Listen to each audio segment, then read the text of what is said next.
Hi friends, welcome back to my channel. இந்த வீடியோவில் நம்ம என்ன பார்க்க போகிறோம்னு பார்த்தீங்கன்னா, கார்த்திகை தீபம் அன்னைக்கு விளக்கு வாங்கின அப்போ இருந்து விளக்கு ஏற்றுற வரைக்கும் என்னென்ன ஸ்டெப்பெல்லாம் இருக்குது, என்னென்ன டிப்ஸ் எல்லாம் இருக்குது அப்படின்றது ஸ்டெப் பை ஸ்டெப் தான் நம்ம பார்க்க போகிறோம். ஸோ மறக்காமல் வீடியோ ஸ்கிப் பண்ணாமல் பாருங்கள். அப்போ தான் நான் என்ன சொல்கிறேன்றது உங்களுக்கு புரியும். வாங்க லேட் பண்ணாமல் இப்போ வீடியோக்குள்ளே நம்ம போகலாம். விளக்கு வாங்கின உடனேவோ நம்ம அப்படியே அதை யூஸ் பண்ணக்கூடாது. அதை ஒரு 8 மணி நேரமாவது நம்ம ஊற வச்சு தான் யூஸ் பண்ணணும். அந்த மாதிரி யூஸ் பண்ண முடியாதவங்க, 8 மணி நேரம் ஊற வைக்க முடியாதவங்க இந்த மாதிரி விளக்கு வாங்கின உடனே ஒரு பாத்திரத்தில் விளக்கு மூழ்கிற அளவுக்கு தண்ணி விட்டுட்டு அது கூடவே 1 டேபிள் ஸ்பூன் டிஷ்வாஷ் லிக்விட் ஊற்றிக்கோங்க. ஊற்றிட்டு இதை ஒரு 5 மினிட்ஸ் நல்லா கொதிக்க விடுங்க. நல்லா கொதித்ததுக்கப்புறம் இந்த விளக்கெல்லாம் எடுத்துட்டு ஒரு கூல் வாட்டரில் இந்த விளக்கெல்லாம் எடுத்து போட்டுருங்க. போட்டுட்டு அந்த விளக்கெல்லாம் அப்படியே ஒரு 2 நிமிஷம் அந்த தண்ணியில் நல்லா சில் தண்ணியில் அப்படியே இருக்கட்டும். இந்த ப்ராசஸ் எதுக்கு பண்ணுறோன்னு பார்த்தீங்கன்னா, நம்ம கை தவிர விளக்கு கீழேயே விழுந்தாலுமே உடையவே உடையாது, அவ்வளோ ஸ்ட்ராங்காக இருக்கும். நம்ம விளக்கு வாங்கின உடனேவும் நம்ம இதை யூஸ் பண்ணோம்னா அதில் இருக்க எண்ணெய் ஃபுல்லாக இந்த விளக்கில் அப்சர்வ் பண்ணிக்கிறோம். அதனால தான் இந்த ப்ராசஸ் பண்ணுறோம். ப்ளஸ் விளக்கு ஸ்ட்ராங்காக இருக்கிறதுக்காக தான் நம்ம இந்த ப்ராசஸ் பண்ணுறோம். தண்ணியில் இருக்க அந்த விளக்கெலாம் எடுத்துகிட்டு ஒரு காட்டன் கிளாத்தை வச்சு அதை நல்லா ட்ரை பண்ணிக்கோங்க. ஃபேனுக்கு அடியில் வச்சுட்டிங்கன்னா ஒரு 5 நிமிஷத்தில் நல்லா ட்ரை ஆகிரும். அதுக்கப்புறம் என்ன பண்ணணும் பார்த்தீங்கன்னா, விளக்குக்கு பேக் சைடில் வீட்டில் எல்லார் வீட்லேயும் இந்த மாதிரி நெய் பாலிஷ் இருக்கும். அந்த நெய் பாலிஷை அடியில் ஃபுல்லாக அப்ளை பண்ணிக்கோங்க.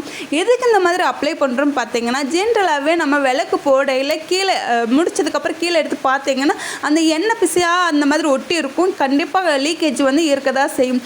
அதில் இருந்து தவிர்க்கிறதுக்காக தான் இந்த மாதிரி நம்ம நெய் பாலிஷை அப்ளை பண்ணுறோம். உங்கள் வீட்டில் நெய் பாலிஷ் இல்லையா, அப்போ வீட்டில் எல்லார் வீட்லேயும் கம் இருக்கும். கம் ப்ளஸ் பெயிண்ட் அது ரெண்டையும் மிக்ஸ் பண்ணிவிட்டு கூட நீங்கள் அப்ளை பண்ணிக்கலாம். இப்போ நல்லா அப்ளை பண்ணியாச்சு எல்லாத்துலேயுமே. இதை ஒரு 5 நிமிஷம் நல்லா காய விட்டுருங்க.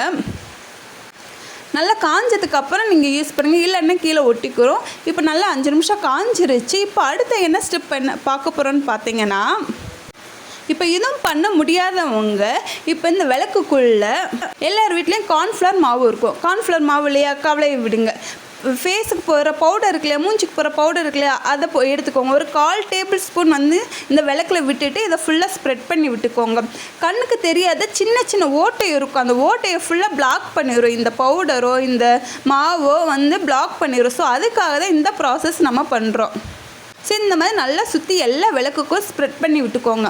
கண்டிப்பாக இந்த ஸ்டெப்ஸ் எல்லாம் ஃபாலோ பண்ணி நீங்களும் பண்ணுங்க. ஒரு சொட்டு எண்ணெய் கூட வேஸ்ட் ஆகாது. அடுத்த டிப்ஸ் என்னென்னு பார்த்தீங்கன்னா, மேலே லைட்டாக தண்ணி தொட்டுட்டு இந்த மாதிரி மஞ்சளை டிப் பண்ணிட்டீங்கன்னா சூப்பராக நம்மளுக்கு அழகாக சுற்றி மஞ்சள் ஒட்டிக்கிறோம். பார்க்கவே அவ்வளோ அழகாக இருக்கும். அதுக்கப்புறம் குங்குமத்தில் கொஞ்சம் தண்ணி விட்டுட்டு அதுக்கப்புறம் குங்குமத்தை ஒரு பட்ஸ் வச்சு இந்த மாதிரி நீங்கள் சுற்றி வச்சு விட்டிங்கன்னா நம்ம கையிலையுமே கலர் ஒட்டாது, பார்க்குறதுக்குமே நீட்டாக அழகாக இருக்கும். கண்டிப்பாக இதையும் நீங்கள் ட்ரை பண்ணி பாருங்கள். இப்போ நம்மளுக்கு சூப்பராக விளக்கு ரெடி ஆகிக்கிட்டு இருக்கு. பார்க்கவே அவ்வளோ அழகாக இருக்குது. இப்போ ஃபுல்லாக நம்ம மஞ்சள் குங்குமம் வச்சாச்சு. அடுத்த டிப்ஸ் என்னென்னு பார்த்தீங்கன்னா, நான் இப்போ கற்பூரமும் கம்ப்யூட்டர் சாம்பிராணியும் பவுடர் மாதிரி மிக்ஸ் பண்ணி வச்சுருக்கேன். இதை இந்த மாதிரி ஒரு காட்டன் கிளாத் எடுத்துட்டு அதுக்குள்ளே ஒரு பிஞ்ச் அளவு உள்ளே வச்சுருங்க. உள்ளே வச்சுட்டு ஒரு மூட்டை மாதிரி ரெடி பண்ணிக்கோங்க. இதுதான் இப்போ நம்ம 3 யூஸ் பண்ண போகிறோம். நல்லா ஊசியாக மேலே சுருட்டி விட்டுக்கோங்க. ஸோ இந்த மாதிரி பண்ணுறனால நம்மளுக்கு எவ்வளோதான் புயலோ காற்றோ அடித்தாலுமே நம்மளுக்கு நீண்டு நிதானமாக அழகாக நம்மளுக்கு விளக்கு எரியும். அதுக்காக தான் இந்த மாதிரி பண்ண சொல்கிறேன். ஸோ இப்போ நம்ம சூப்பராக நீட்டாக நம்ம விளக்குக்கு திரி ரெடி பண்ணியாச்சு.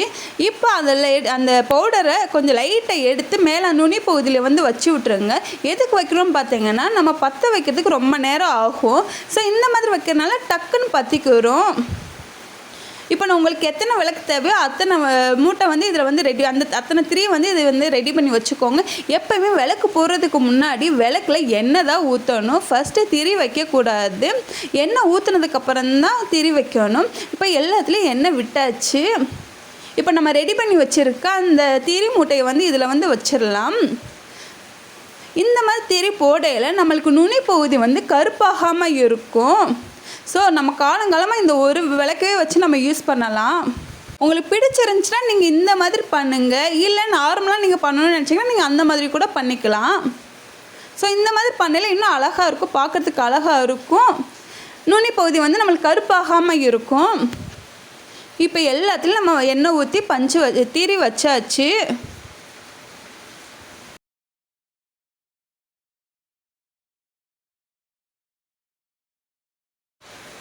இப்போ பாருங்களேன், நம்மளுக்கு வச்சோடனே சூப்பராக பற்றிக்கிறோம். வச்ச உடனே நம்மளுக்கு பற்றிக்கிருச்சு. ஸோ கண்டிப்பாக நீங்கள் ட்ரை பண்ணி பாருங்கள்.